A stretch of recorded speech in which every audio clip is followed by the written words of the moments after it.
Hi, my name's Kelly and I'm from SIMLab, and today I'm going to talk about two projects which demonstrate how critical context is and explain a bit about what we see as important considerations. The first is a beneficiary feedback mechanism project, and the second is one based on disaster response in Vanuatu, for which we're still searching for funding. We've learned that even if you put tons of work into understanding context, you conduct interviews, you do focus group discussions, surveys, etc. You may be asking many of the right questions, but framed wrongly or without the right methodologies, you may miss the real picture, and deeply rooted issues require a special lens.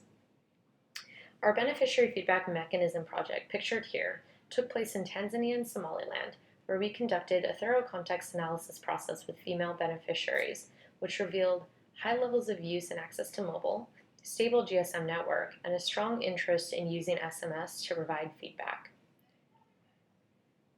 However, soon after the project began, we noticed the mobile-based approaches were receiving low levels of feedback, while the analog and in-person methods were receiving quite a lot of feedback. Our assessment had asked questions of access and use to tech, and we received positive responses. But the project underestimated the politics of gender and power, especially when women are asked to provide feedback around sensitive issues of health and security. It's important to consider gender and power. We heard very little from the woman we were aiming to reach through mobile approaches, and it wasn't because the woman didn't have feedback. So in this project, the partner was able to adapt.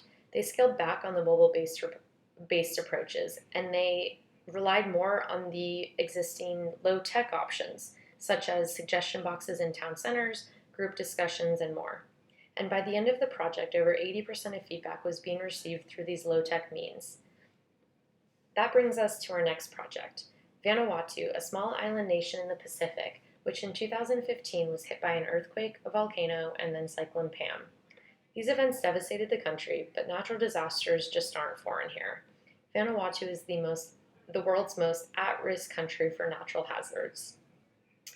It's also a country where indicators for women's participation in decision-making are some of the worst in the world, with 0 women in the national parliament and strong cultural norms that continue to see public decision-making as a male domain. Plus, we know that in disasters, women and children are 14 times more likely to die than men, and the Women's Resilience Index found that pre-existing gender inequalities contribute to this differential impact. So here you have a disaster-prone nation, a complete lack of women's rights, and women being disproportionately affected by disasters.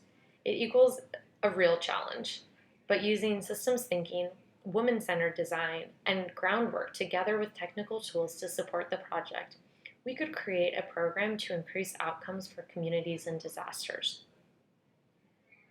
We jumped on board with ActionAid Australia, who in response to Cyclone Pam in 2015 set up women's forums where women could convene and voice their gender-specific needs, ones which were being largely overlooked by the humanitarian response.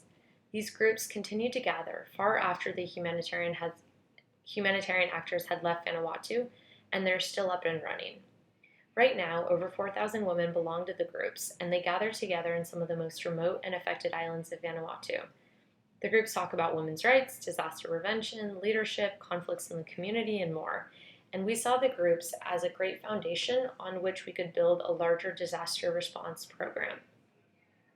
So this is the full system, which I can't go into detail now, but the key components here are the variety of tools used. SIMLab always recommends a multi-channel communication approach, which here includes satellite, radio, and mobile.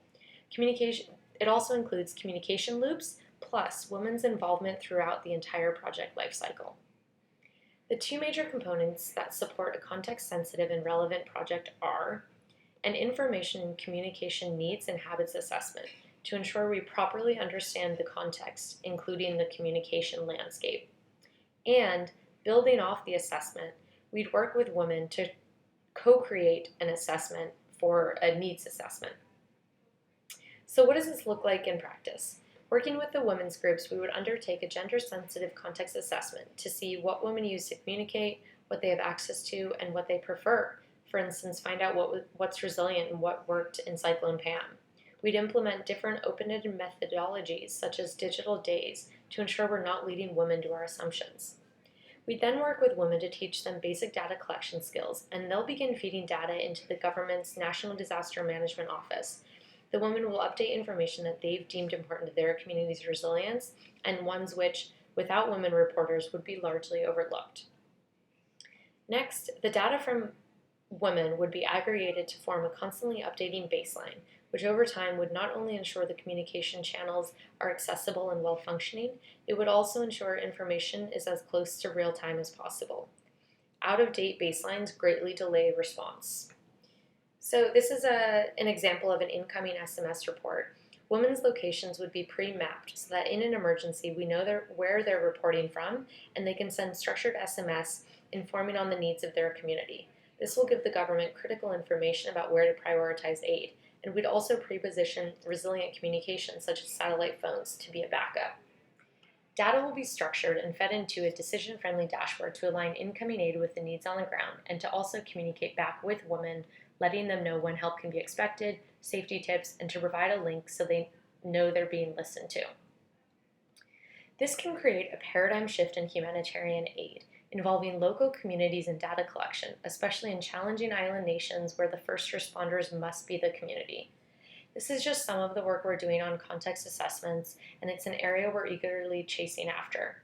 Please get in touch if you'd like to talk more about context assessments or similar projects.